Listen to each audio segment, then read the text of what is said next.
নমস্কাৰ। আপোনালোক নিশ্চয় অৱগত যে প্ৰধানমন্ত্ৰী শ্ৰী নৰেন্দ্ৰ মোদী ডাঙৰীয়াৰ দূৰদৃষ্টি সম্পন্ন নেতৃত্বত কেন্দ্ৰীয় চৰকাৰে বিদ্যাঞ্জলি নামৰ আঁচনিখন গ্ৰহণ কৰিছিল।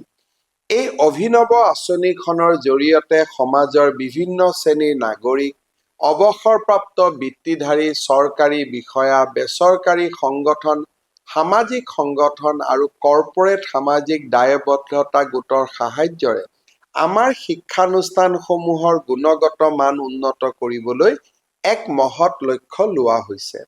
সমগ্ৰ দেশৰ ছাত্ৰ-ছাত্ৰীসকলক উচ্চমানৰ বিশিষ্ট শিক্ষা আৰু আৱশ্যকীয় আন্তঃগাঁথনি প্ৰদানেৰে বিদ্যাঞ্জলি আঁচনিখনে ইতিমধ্যে এক সুদূৰ প্ৰসাৰী ফল দিবলৈ সক্ষম হৈছে।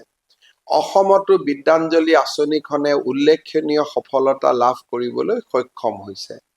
বিদ্যাঞ্জলি আঁচনিৰ পৰ্টেলত ৯৯% চৰকাৰী আৰু প্ৰাদেশিকৃত শিক্ষানুষ্ঠানে পঞ্জীয়ন কৰাৰ লগতে ৫৭,৯০৭ গৰাকী নিষ্ঠাৱান স্বেচ্ছাসেৱকে আঁচনিখনত সক্ৰিয়ভাৱে অংশগ্ৰহণ কৰিছে।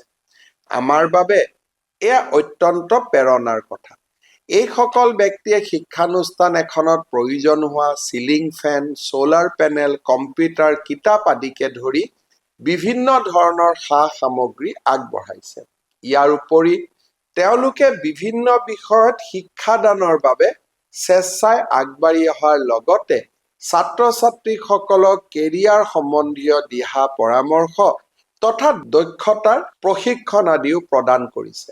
এক কথাত বিদ্যাঞ্জলি আঁচনিখনে সহযোগিতা আৰু সামাজিক একাত্মবোধৰ এক অনন্য সংস্কৃতি গঢ়ি তুলিছে।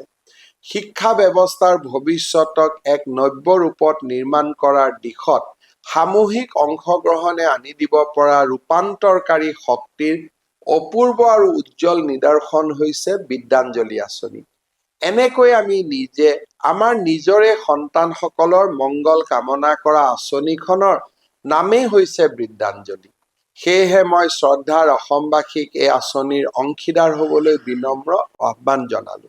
আহক সমাজৰ উজ্জ্বল ভৱিষ্যতৰ হকে আমি সকলোৱে এই আঁচনিখনৰ অধীনত স্বেচ্ছাসেৱক হ'বলৈ আগবাঢ়ি আহোঁ আৰু আমাৰ শিক্ষানুষ্ঠান আৰু ছাত্ৰ-ছাত্ৰীসকলৰ মংগল যাত্ৰাত নিজকে জড়িত কৰোঁ। বহুত বহুত ধন্যবাদ।